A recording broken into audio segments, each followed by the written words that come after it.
you want to dance? Watch, we're gonna make you dance.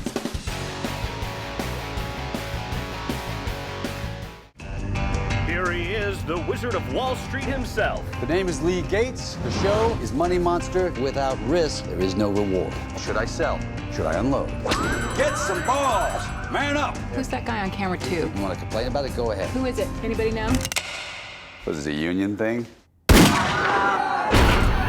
the feed. Whoever's in there, turn the cameras on. Turn the cameras on, Patty. Turn them on, What do you want me to do? Turn them on. Put it up.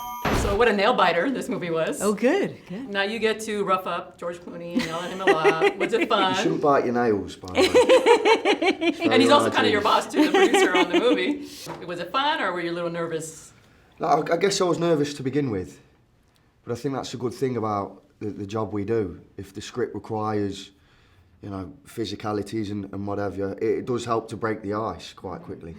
And George was very willing as well, so that helps. And Jodie, we have George dancing. Yes, we do. That was So, his choice, not mine. It was his choice, huh? It was. He came up with the dancing idea. Oh, wow. I was like, you want to dance? Watch, we're gonna make you dance. So how many times did you make him do it? Or did he nail it right away? Well, we actually did that quite fast, and that was, we did that in the pre-shoot, so it was before we even started shooting. That was kind of the first thing that he did. And yeah, he I think he likes to pretend that he didn't really try hard, and that, you know, he was looking dumb because he didn't really try hard, but I think he did. I think there was a lot of work done in front of the mirror. And it seems on the set, logistically, I don't know, maybe it was accomplished in editing, but you have 3 kind of locations. You have the booth, you have the set, and then you have a remote.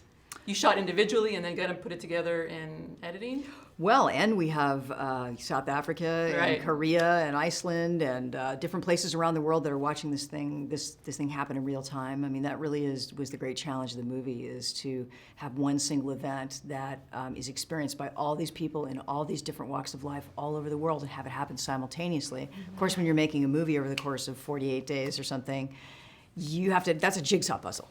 Take it out. Put it on. How do I know it won't blow up? Because I have the detonator. My thumb comes off this trigger, then we all explode.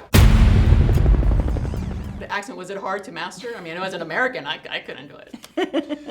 Look, it's part of my job description, and I try and take it as seriously as possible, because I've always kind of got a long way to venture, because of my original starting place being a Derbyshire regional accent.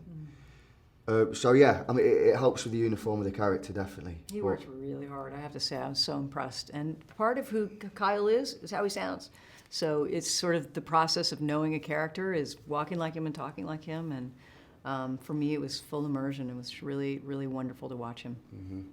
And you said this is kind of your first genre film. What do you think coming into it were you nervous about? I wasn't nervous about the genre part of it. I feel like I've made a bunch of genre movies, so I kind of know what that is. I guess you just think bigger is going to be more difficult. The biggest headache in this movie was the thinking.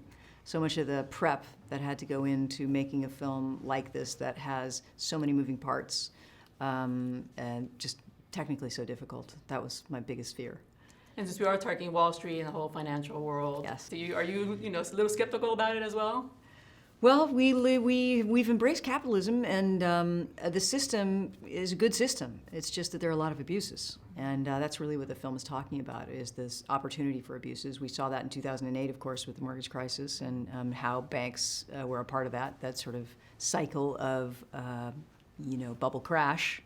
And we're very poised for that. We will be poised for that in the future, and this film is in some ways a cautionary tale. This film is the absolute total of my education on this topic, so I'm very grateful that this movie happened for that. You came here to get some answers. You deserve to get some answers.